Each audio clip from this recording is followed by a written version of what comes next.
Camera bags, and whether you need one is the topic of today's video. Now, about a month ago, I made a video all about whether beginners need certain things.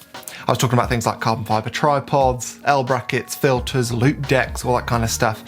One thing I didn't mention was bags, camera bags, but lots of people in the comments did, and most of those people seem to think that you don't need a camera bag when you're a beginner. Some people thought you did, but that is the topic of today's video, and I'm going to talk about what I did when I was a beginner, because it's exactly what I would do if I was to go through the whole process again. And I mean, I have done a video about this before a couple of years ago, which is a bit dated now, but this is more about whether you should get a camera bag. Also, I've been thinking about growing a beard for about the 12th time this year, but it's so itchy. Coming off tonight, I think. So, when you first start out in photography, chances are that you've got a camera body, maybe a kit lens, and maybe one other lens, maybe a spare battery, memory card, camera strap, something like that. Unless you're really rich and you've just bought all the things you want to do with photography all at once. But the chances are you started like me with one camera and a couple of lenses. And truth be told, that's exactly how I would like to carry camera gear today.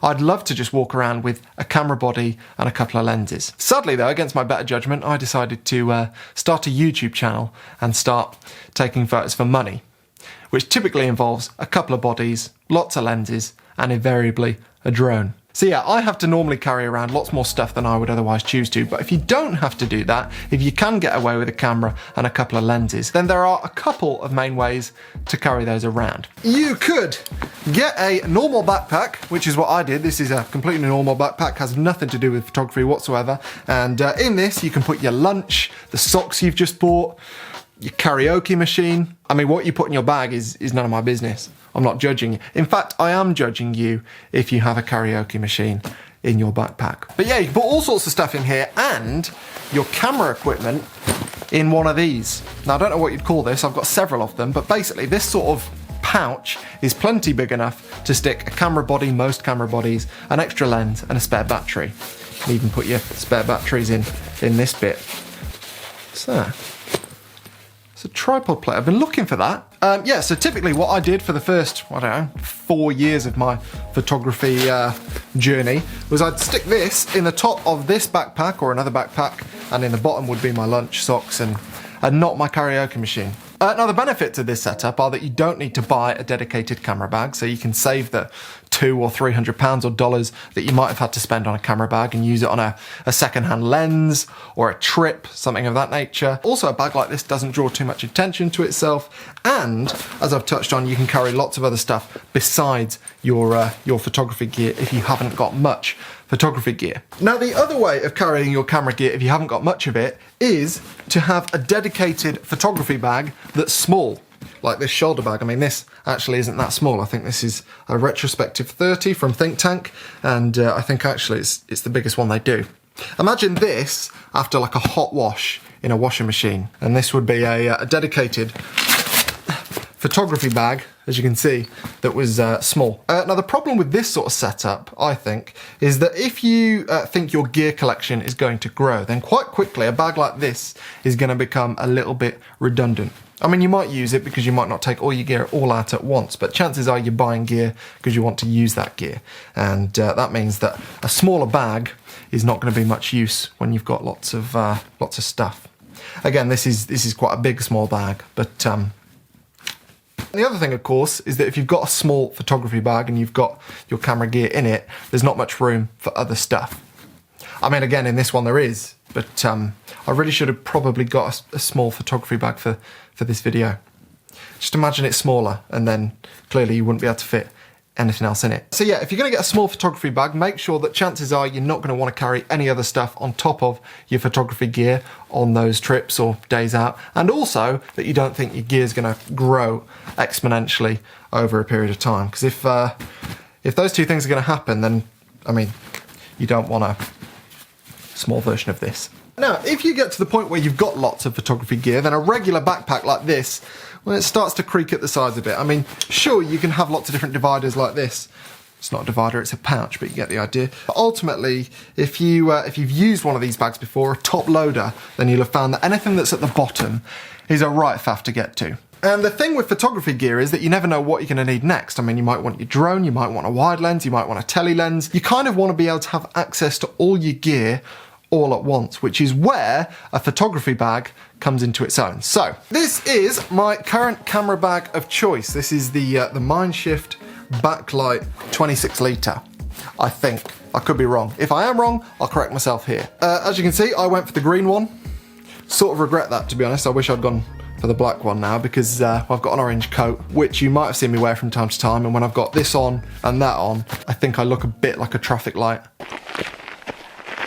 But colour aside, there are some things I love about this bag. So, when you're shopping for a bag like this, and you'll have probably seen them if you've been to camera stores, they open at the back, like so, which means you get lots of very quick access to all your photography gear. My G9 usually goes in here, and then the camera that I'm filming with goes somewhere else. I have to try and squeeze it in. Now, one distinction to make about this bag versus some of the others that I've seen is that most of them, including this one, open from the back. There are bags that open from the front, which is not great, I don't think, because it means putting the back of the bag on the ground to open them, and then when you put them back on your back, you're going to get a back covered in mud or whatever's been on the floor. So I don't really like that. I like them opening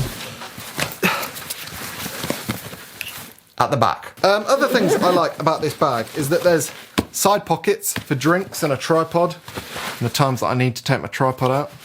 Never good days. But also there's this huge front pocket, which means there's space for my lunch and a laptop when I'm traveling, and just various bits and bobs, maybe an extra layer or something like that. Perfect. Very, very good bag. Mwah. Now comparing that with this, another bag that I've used quite extensively, again a backloader, this one's from Low Pro, is it doesn't have the things on the side. Well, it does, but you've got to sort of stick them on. So that's the tripod thing.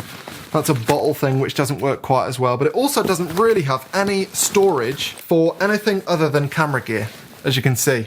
I mean, you could probably stuff a waterproof in there, maybe a sandwich in that one. But if you've got loads of camera gear, there's nowhere to put any life stuff that you might need on a typical day out in the mountains. Which is a trend that I found with lots of camera bags, to be honest, which is why I like the Mindshift so much. Now the solution to that is potentially something like this. This is an f-stop Sutka. Still got the label on it. They sent me this. I've not had cause to use it yet. I will do at some point. It's very nice of them. But I mean, look at the size of it. But this one's similar concept. It's got a back opening thing, and then a removable ICU, they call these, where you can put your camera stuff, and then everything above here, like up here, is all space for the other stuff that I mentioned, waterproof sandwiches, crampons, all that kind of stuff. But of course, as you can see, the price you pay for that is carrying a bag that's about, I don't know, 70 or 80 litres big. And finally, the last bag I'll talk about is this, the Peak Design Everyday Backpack, which I think is the best backpack I've ever bought, and it's also the worst camera bag I've ever bought. To the point that I use this for like overnighters and quick little trips where I don't need to take camera equipment, and I never use it when I need to take camera equipment. And it's basically because it opens from the side like this, like so. Oh, my jeans!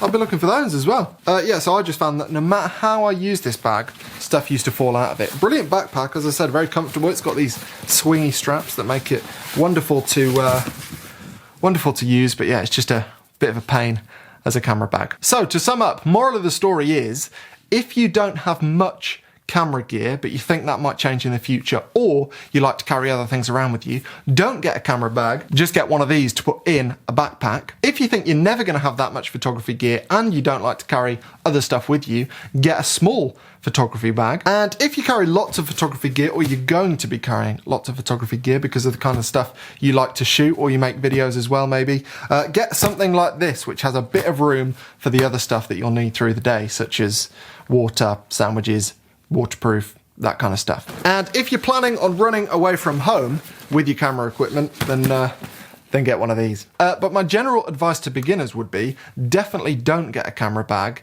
because well, it's not directly going to improve your photos with what is likely to be quite a small little setup, certainly to start with. So on that basis, I definitely should have included it in that video that I did the other month. Never mind. Hopefully that's cleared up the question. Probably not.